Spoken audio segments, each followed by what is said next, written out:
I have passed on messages from the dead to those who have asked me for help. You know, everything I have learnt during this time about death is quite interesting.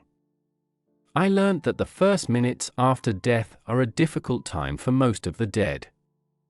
During this period, some of the departed fall into the trap of a distorted existence and can be annoying to the living people, because during this period they do not realize their death.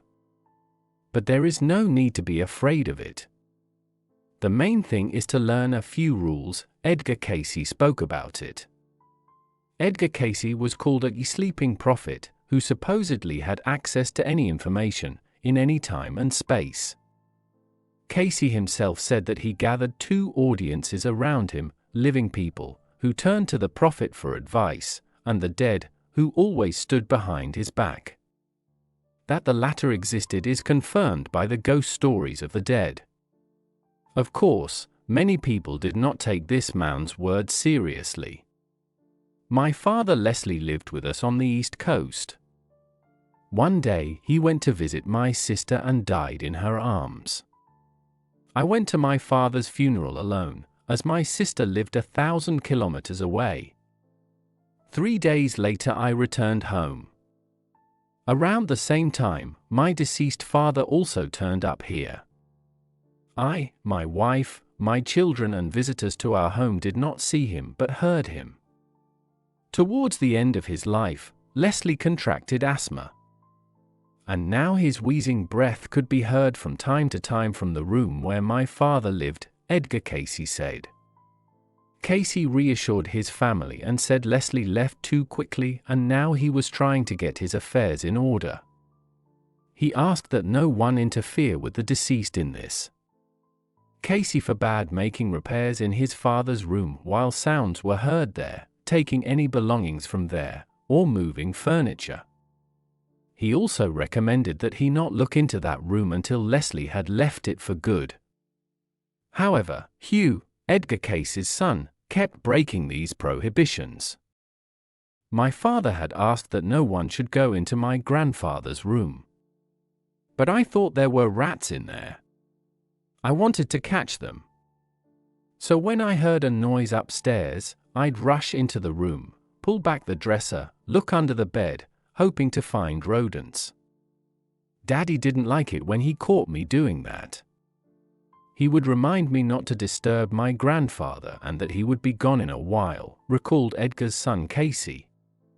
One day Hugh invited the postman who had often spoken to Leslie Casey before he died into the house. The boy called out to him just as the noise began again in his grandfather's room. Someone was pacing the floor, breathing heavily. "Do you hear anything?" Hugh asked the postman. The postman nodded and asked the boy who was walking upstairs. "It's my grandfather," the boy announced solemnly. "But he's dead," whispered the visitor, and, turning pale with fear, he hurried away. After this incident, the postman was afraid to go near Casey's house and left the mail at the gate. One day at dinner time, sounds began to be heard again in the upper room. Hugh jumped up from the table and, heedless of his father's warning, rushed to the upper room. But he did not reach it, for right on the stairs the boy ran into his grandfather, and then somehow passed through him. Hugh was terrified and nearly fell down the stairs. When Hugh bumped into my father on the stairs, he thought he had walked through a spider web, as sometimes happens when walking through the woods. My son was absolutely convinced that it was what it was supposed to be. What he was going through was downright chilling. At this point, Hugh's hair stood on end, even though it all happened in broad daylight. It must have been at that moment, coming down the stairs, that my father was leaving our home for good. At least he never made himself heard from again after that. It seemed to Hugh that it was he who drove my grandfather out of the house. But I know it wasn't so. It was many years before Edgar Casey encountered a similar case again.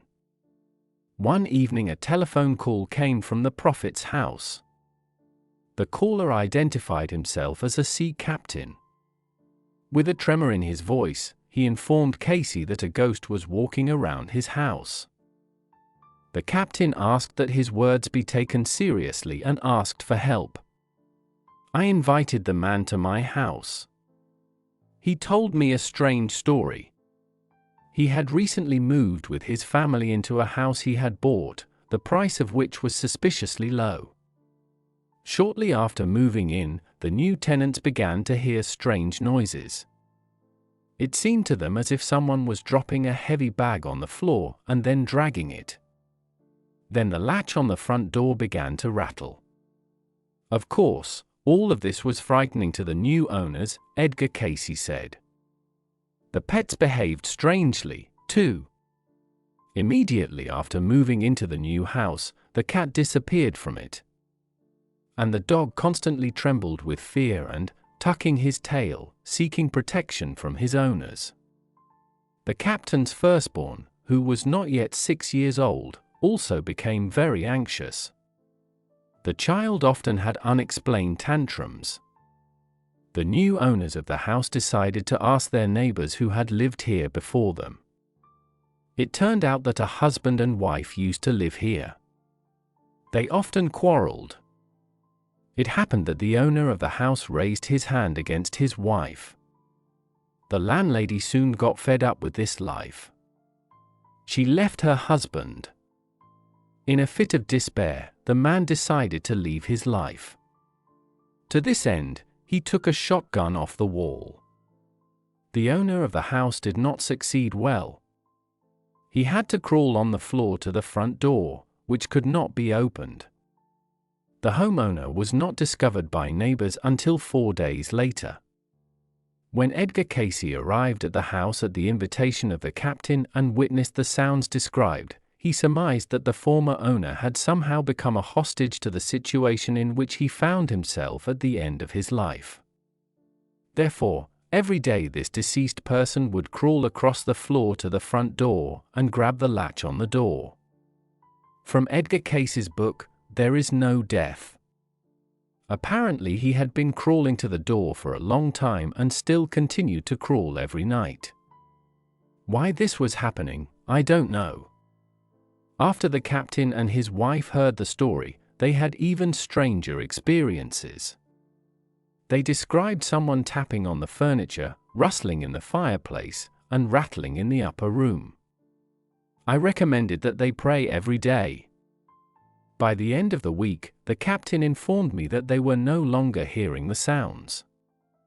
I advised them to make repairs to the house and remove the old furniture.